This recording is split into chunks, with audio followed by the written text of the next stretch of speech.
Hey guys, this is Mark. I have a free ebook that I want to introduce you to. It's going to be linked in the description area and pinned in the comment section.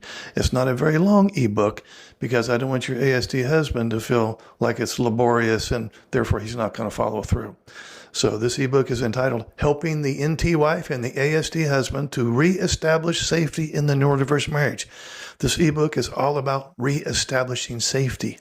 We're going to talk about understanding emotional safety in your neurodiverse marriage, recognizing threat responses and shutdowns, repairing trust after emotional injury, creating predictability without losing connection, and building long-term safety through understanding and growth.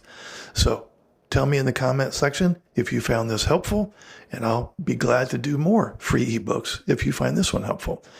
Link is in the description area, pinned in the comment section. I want to hear back from you regarding what worked, what didn't work, what needs to be added. Do me a favor, comment. Thanks.